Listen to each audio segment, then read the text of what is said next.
में वोट करेगा। नया वोट जो जुड़ा है उसकी संख्या 60 से 80 लाख के बीच में। तो 4 अक्टूबर को अंतिम मतदाता सूची प्रकाशित होगी, तब आप देखना तो नया वोट होगा। वो पहली बार राजस्थान में ऐसी पार्टी को वोट करना चाहेगा जिसपे दाग नहीं है, जो लड़ रही है भ्रष्टाचार के खिलाफ, संघर्ष कर रही है सड़क से लेकर सदन तक। वो ऐसे पार्टी और ऐसे नेताओं को पसंद करेंगे। और एक हमारे जो उद्योग है इनके अंदर स्थानीय लोगों को रोजगार की बात हम रोज उठा रहे हैं। स्टेट एक बार चालू करे, शुरुआत करे। बाड़मेर के तेल के कुओं से लेके आपकी रिफाइनरी बन रही है और भिवाड़ी तक कितनी सीमेंट कंपनियां नहीं आ गई। जिंक हो गया, कॉपर हो गया, टंगस्टन था, हर जगह कोयला, गैस, जमीन हमारी अधिग्रहण कर ली जाती। भारतमाला में कितनी जमीन चली गई, मुंबई दिल्ली एक्सप्रेस वे में कितनी जमीन चली गई। हमारे डीएलसी दर कम थी, हमें मुआवजा नहीं मिला। पंजाब के अंदर देखिए पर बीघा मुआवजा कितना है, हरियाणा में पर बीघा कितना है, यूपी में पर बीघा कितना है। कौन जिम्मेदार है इसके लिए? जिम्मेदार सरकार है, जिम्मेदार है, विपक्ष है नहीं। लड़ाई लड़ रही है पार्टी जो आपके सामने बैठी है। हो सकता है कि आप लोग इसमें लगता है यार कभी थर्ड फंड बना नहीं, तो आपको पता होना चाहिए कि 18 के अंदर भी इस थर्ड फंड ने ही कांग्रेस को वेंटिलेटर पे और बीजेपी को 70-72 में धकेल दिया था। उद्योगों में 80% रोजगार स्थानीय लोगों को मिले। प्रदूषण हमारे, जमीनें हमारी, बच्चे हमारे तकलीफ पा रहे हैं, जमीनें बंजर हो रही है आसपास की, और रोजगार दूसरों को लाकर दिया था। इन सब के खिलाफ ये जितने भी जिन मुद्दों को लेकर आईपी का गठन हुआ, इनको कांग्रेस भाजपा जिस तरह मिलकर काम करी राजस्थान। कल एक फोटो वायरल हो रही थी जिसमें अशोक गहलोत, वसुंधरा और 2 लोगों की और फोटो थी। कोई एयरपोर्ट की या कोई कार्यक्रम होगी, किस तरह हंस रहे हैं खेल खिला के, किस तरह ताली दे रहे हैं। इसका मतलब हमको ये कह रहे हैं कि हम जनता को बेवकूफ बना रहे हैं, चिंता मतलब हम सब भेज देंगे आपके। तो ये हालात राजस्थान के अंदर है, तो इनको ठीक कौन करेगा? अब कोई लोक देवता तो आएगा नहीं राजस्थान के अंदर ठीक करने के लिए, किसी को प्रयास करना होगा। तो एक व्यक्ति प्रयास करा राजस्थान के अंदर। और मैं जब 52 से लेकर आज तक का इतिहास मैंने उठाया, एक व्यक्ति जिसने पार्टी बनाई, उस पार्टी को मान्यता दिलाई, दिल्ली गया, ऑल पार्टी मीटिंग में अगर कोई बैठता पीएम के साथ, तो आपकी ही राजस्थान का एक पार्टी का सांसद है, वो आपके सामने बैठा, ऑल पार्टी मीटिंग में भी राजस्थान की पैरोकारी करता है। विशेष राज्य का दर्जा दो, मेरे राजस्थान में ये करो, मेरे राजस्थान में वो करो, SC ST OBC के आरक्षण को ठीक करो, मानगढ़ को राष्ट्रीय स्मारक घोषित करो। कभी देवनारायण भगवान के मंदिर की जहां बात आती है, कभी दूसरे समाजों की जो आर्थिक आधार पर भी अगर आरक्षण की पैरवी करी, तो राष्ट्रीय लोकतांत्रिक पार्टी ने आर्थिक आधार पर भी ब्राह्मण, बनिया और दूसरे समाजों को भी आर्थिक आधार पर आरक्षण देने की बात करी थी। सर्व समाज को साथ लेकर राजस्थान के अंदर चल रहे। हमें चिंता है ये राजस्थान बचेगा कैसे? अगर नौजवान नहीं बचा तो राजस्थान नहीं बचेगा, नौजवान नहीं बचा देश नहीं बचेगा। पहले किसान बिल लाके किसानों को कमजोर किया और अग्निपथ लाके देश के सेना का सम्मान कम किया। सेना के सम्मान में आज मैदान के अंदर है। 2 लाख जवानों की रैली जोधपुर में करी। लोकसभा मामला कई दर्जन बार उठाया, अब भी उठाया। और मैं विश्वास दिलाता हूं कि हमारी हुंकार की बदौलत पहले अग्निवीर 25% रख के 75 वापिस भेज रहे थे, सरकार बैकफुट पे आई। अब 50% अग्निवीरों को फौज में एडजस्ट करेंगे और 50% वापिस आएंगे। लेकिन चुनाव से पहले हम एक बड़ा जिला दिल्ली की ओर कूच करेंगे, 1 लाख से ज्यादा जवान, और कोशिश करेंगे कि मोदी सरकार इस अग्निपथ को वापिस ले। ये हमारा प्रयास रहेगा। राजस्थान में इन बढ़ते अपराध, बेरोजगारी और ये जो हालात राजस्थान के भ्रष्टाचार के बने, इस राजस्थान को जगाने के लिए, इस राजस्थान के प्रत्येक नौजवान, किसान और सर्व समाज को जगाने के लिए राष्ट्रीय लोकतांत्रिक पार्टी एक नई यात्रा की शुरुआत राजस्थान के अंदर कर रही है। यात्रा की शुरुआत हम 28 तारीख को सालासर बालाजी के दर्शन करके और सालासर के अंदर एक बड़ी सभा करके यात्रा की शुरुआत करेंगे। 28 तारीख को यात्रा की शुरुआत होगी। उसके बाद शराब पक्ष लग जाता है, आप जानते हैं सारी बात है। और 3 दिन का बीच में हम गैप देंगे। पहले दिन हमारी शुरुआत होगी और उसके बाद नई जो यात्रा का रूट होगा वो हम आपको सारा जारी कर देंगे। लेकिन 28 तारीख से यात्रा का नाम होगा सत्ता संकल्प यात्रा व्यवस्था परिवर्तन के लिए। सत्ता संकल्प व्यवस्था परिवर्तन के लिए इस प्रदेश में हम सत्ता का संकल्प लेंगे। व्यवस्था को बदलना है। गरीब आदमी को आजादी के 75 साल बाद थाने तहसील कचहरी में जाए तो उसको मान सम्मान मिले। किसी गरीब को दुत्कार के थानेदार तहसीलदार बाहर नहीं निकाले, ये जो एक लुटेरी टीम बनी हुई देश प्रदेश के अंदर, काला धन वापस जाने की बात चली, कौन सा काला धन आ गया वापस बताओ मुझे, 1 रुपया नहीं आया। हाँ ये होता था पहले चोरी ज्यादा लोग करते थे, अब अडानी अंबानी और 5, 10, 15, 20, 50 लोग हैं जो देश के अंदर हर काम उनको मिल जाता है, दूसरे लोग बेरोजगार हो गए, ये हालात आप देख रहे हो। तो हम चाहते हैं कि देश के हालात बदले और उसकी शुरुआत इस राजस्थान प्रदेश से हम कर रहे हैं। हमारी यात्रा का नाम होगा सत्ता संकल्प यात्रा। व्यवस्था परिवर्तन के लिए हम प्रयास करेंगे कि सत्ता पे कब्जा करें, सत्ता के बिना व्यवस्था नहीं बदलती, और हम चाहते हैं कि सत्ता जब बदलेगी जब राजस्थान का जवान, किसान, सर्व समाज इस बार ये तय करेगा कि हमें राजस्थान को बचाने के लिए दोनों पार्टियों को घर बिठाना है और नई सरकार राजस्थान के अंदर बनानी। ये हम 28 तारीख से यात्रा की शुरुआत सालासर बालाजी के दर्शन करके सालासर में सभा करेंगे। तो बाकी जो कार्यक्रम है वो हम जारी कर देंगे। हमारी प्रदेश की टीम का ऐलान भी 1-2 दिन के अंदर कर देंगे। हमारा जो स्वच्छता अभियान चला, स्वच्छता से सत्ता की ओर जो नारा दिया था, उसमें 1 महीने के अंदर जो स्वच्छ बनाए, जिस तरह बच्चों ने बाइक, साइकिल, गाड़ियों से खुद जाकर के स्वच्छ बनाए, शायद कोई पार्टी 1 महीने में इतने स्वच्छ नहीं बना सकती जितना राष्ट्रीय लोकतांत्रिक पार्टी ने। वो संख्या 20 लाख से ज्यादा 1 महीने के अंदर राजस्थान में करके दिखा दी। एक नया इतिहास इस राजस्थान के अंदर अगर किसी ने बनाया तो आरएलपी के जवानों ने और आरएलपी पार्टी के परिवार ने बनाया। बधाई दूंगा और आरएलपी परिवार को, सब लोगों को, मेरे तीनों विधायकों को कि इन्होंने विधानसभा के अंदर मजबूती से हमेशा अपना पक्ष रखा और लड़ते रहे। जहां भी इनको बता दिया, चाहे आदिवासी बेल्ट में बता दिया, कहीं भी बता दिया, ये चले गए, प्रयास किया, उठे जब सरकार ने मांगे मानी। ये आरएलपी पार्टी का आगामी एजेंडा हमारा रहेगा। उसके बाद हम राजस्थान के अंदर जो जगह जगह संघर्ष हमारे चल रहे हैं वो हमारे जारी रहेगा। हनुमान जी, आपने एक सवाल है मेरा। हनुमान जी, महिला 28 से हो रही है 27 से, हनुमान जी 28 बात करी, आपके पार्टी में कितने % महिलाओं को पदाधिकारी बनाया गया? ये सवाल है। 3 में से 1 MLA है ना महिला, तो कितना % आप जोड़ लो? 33 पदाधिकारी की बात करी, पदाधिकारी होंगे हमारे करीब। अब तो पार्टी की जो प्रदेश टीम है ना, अभी आपको क्या करें, घोषित करना होगी तो भंग कर दी पहले। राजस्थान में चुनाव में आपकी पार्टी किस करोड़ बैठेगी सर? किस करोड़ बैठेगी मतलब? और तीसरा फ्रंट बनेगा या तीसरा तो बन ही गया, और हम चाहते हैं कि पहला फ्रंट बने राजस्थान के अंदर। तो एक पार्टी 3rd नंबर जाएगी, कांग्रेस बीजेपी का। आप देखिए जब हम यात्रा पर निकलेंगे, अभी जैसा आपके नड्डा जी की यात्रा निकलती है, टेंट खाली, कुर्सियां खाली, पकड़ के ला रहे लोगों, भैया आजा फोटो खिंचा ले, भैया आजा फोटो खिंचा ले, तुम दूर खड़े लोग कहते आप फोटो नहीं खिंचाएंगे। 5000 की भीड़ नहीं कर पा रहे बेचारे, पूरे संसाधन लगा रखे हैं इनके पास, तो हाईटेक सिस्टम है, सारा आपको पता कहाँ से आता है, क्या आता है। कांग्रेस भी निकाल रही है, आप देख रहे ना, जब फील्ड में उतरे तो आपको सारी बात आ जाएगी कि जन समर्थन किसको मिल रहा है राजस्थान में, और जिसको जन समर्थन मिलेगा वही सत्ता पर कब्जा करेगा। सत्ता इस बार राष्ट्रीय लोकतांत्रिक पार्टी। आपने वसुंधरा और गहलोत के मिले जुले होने की बात कही है, पर ज्योति मिश्रा एक नेता है, उन्होंने कहा है कि आप अशोक गहलोत, वो इसके बारे में जो आप जिस नेता, सुन तो लो, आप ऐसा है, मेरी बात सुन लो, ऐसे आप हर किसी की बात मत करो। उसके बारे में जिसका आप नाम ले रहे हो ना, 3, 4, 5 बार अगर कोई मेरे सामने हार जाए, बार आप उसका नाम लो। वसुंधरा गहलोत की बात करो, और कोई बड़ा उसके बारे में इंदिरा बावरी की जवाब दे देंगे आप। बात बता दो आप।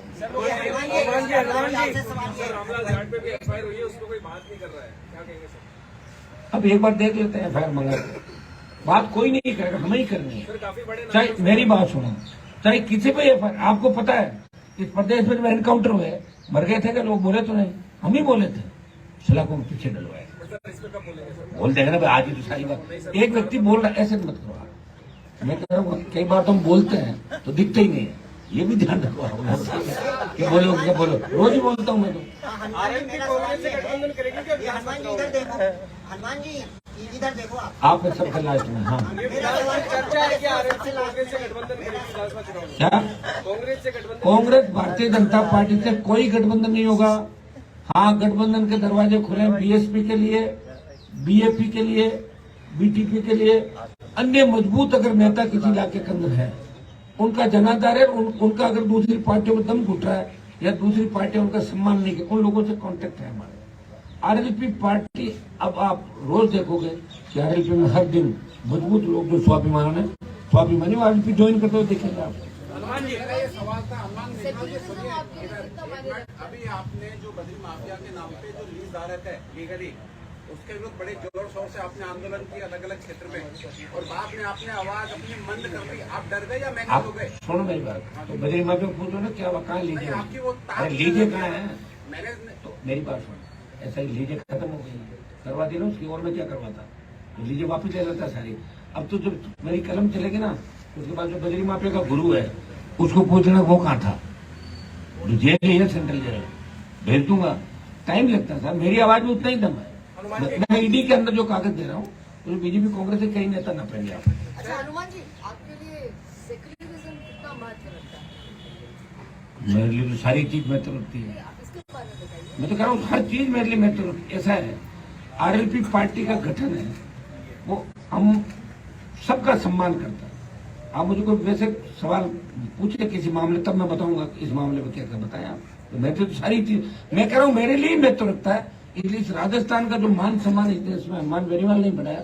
नेता बड़े बड़े होंगे लेकिन पार्टी में गोद में बैठे, इसका पटका उतारा, इसका पटका पहन लिया, कोई झंडा हरियाणा का लेकर घूमते थे, कोई यूपी वालों का, कोई झंडा छोड़ गए, डंडा छोड़ गए, पीछे लेकर डोलते थे। मैंने प्रयास किया और बच्चों को दिशा दी राजस्थान से।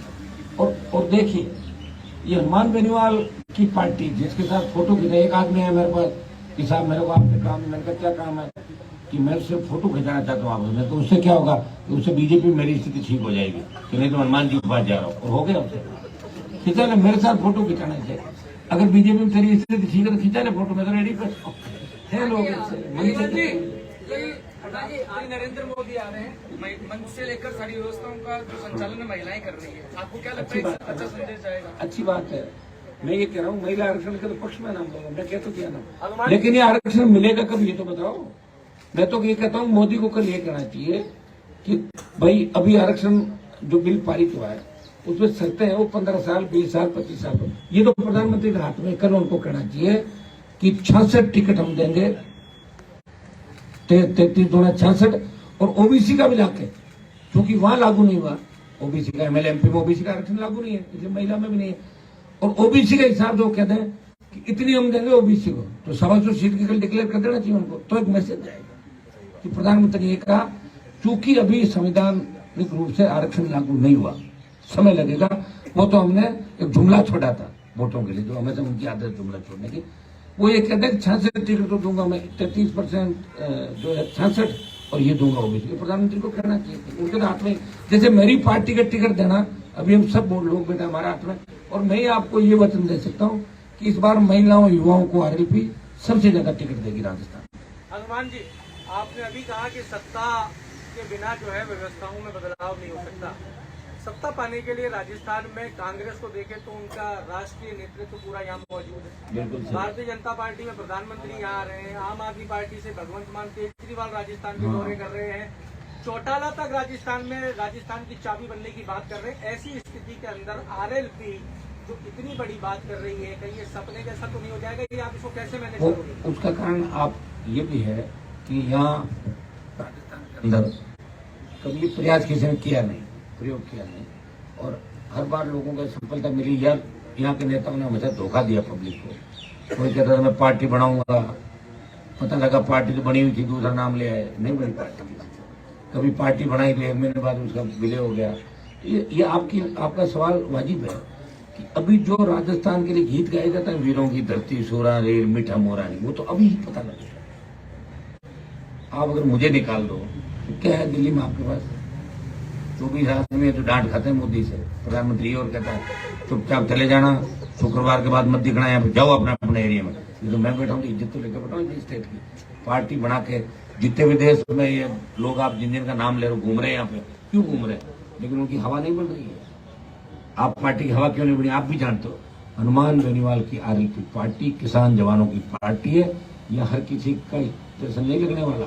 यह राजस्थान में आरएलपी इस बार बहुत मजबूती के साथ, मैं ये तो नहीं कह सकता सीटें कितनी आएगी, लेकिन एक पार्टी 3rd नंबर पर कांग्रेस बीजेपी में राजस्थान के अंदर चली जाएगी। अगर हमारे साथ बसपा और ये गठबंधन में आ जाते हैं, हमारी बहुत साउंड स्थिति राजस्थान के अंदर होगी। आप देखिए नेताओं में कहां दम है।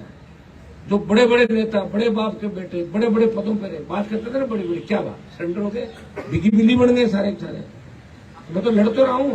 आप ये मत पूछो, भगत सिंह अगर ये सोचता कि मेरे फांसी पे चढ़ने से मैं क्यों चढ़ूं, मैं कौन सा पीएम बन रहा हूं, फिर प्रधानमंत्री नेहरू बना था। लड़ाई लड़ दी है मुझे राजस्थान के लिए, ताकि आपको बाहर लोग ये नहीं कहे कि वही राजस्थान है जो कांग्रेस बीजेपी वोट डालता था। उत्तर प्रदेश, हरियाणा, पंजाब, बिहार, झारखंड, छत्तीसगढ़, क्षेत्रीय पार्टियां किस तरह ताकतवरों को भरती है। इस राजस्थान का मान सम्मान कैसे बढ़े, ये मान मैं लड़ाई लड़ रहा है। मैं तो 3 में मिनिस्टर बन जाता, वसुंधरा से मेरा क्या झगड़ा था, बन जाता मंत्री, खाली हाथ ही जोड़ देते जाके, जो दूसरे लोग कर रहे हैं काम। लेकिन वसुंधरा को भी याद दिला दिया, एक हनुमान आया और वसुंधरा को डगमग कर दिया पूरा, पता ही नहीं चला कहाँ गई वसुंधरा जी। दिख रहा आपको? कहीं नहीं है भाई, ये लड़ाई मेरी थी।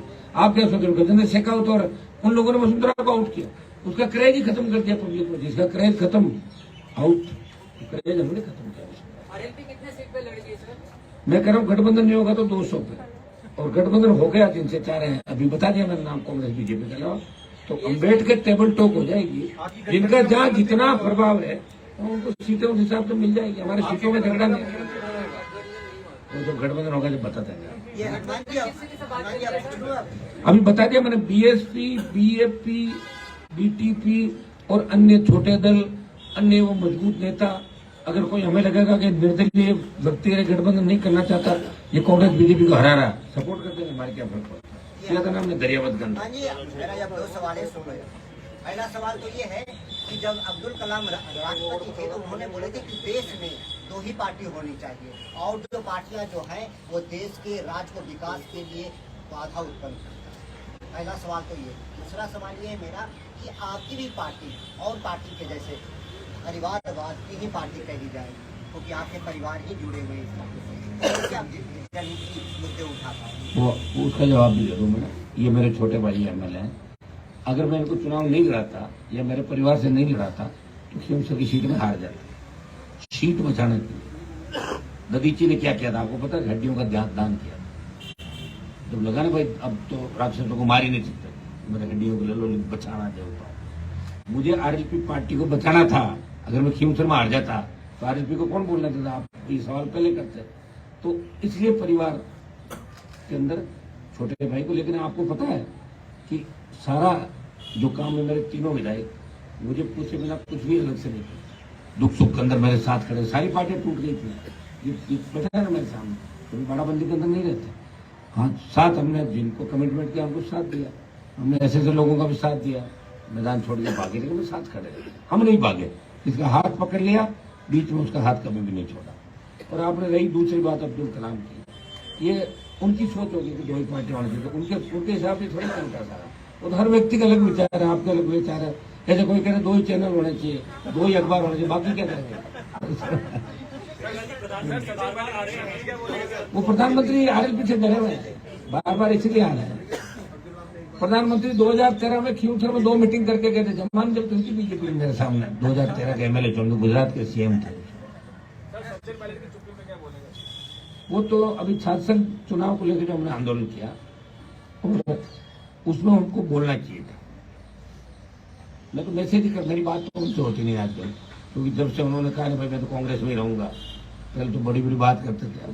जो भी उनकी मजबूरियां रही, राजनीतिक मजबूरियां, मेरा कोई इनसे इतना संपर्क नहीं, मैं उनके साथ थोड़ी पढ़ा स्कूल कॉलेज में, मेरे दोस्त वैसे दोस्त है, बचपन से मैं साथ नहीं रहा। उनकी क्या मजबूरियां रही होगी वो तो वही जानते हैं, या अशोक गहलोत जानते होंगे, वही व्यक्ति जानते हैं, और या फिर बीजेपी के लोग जानते होंगे।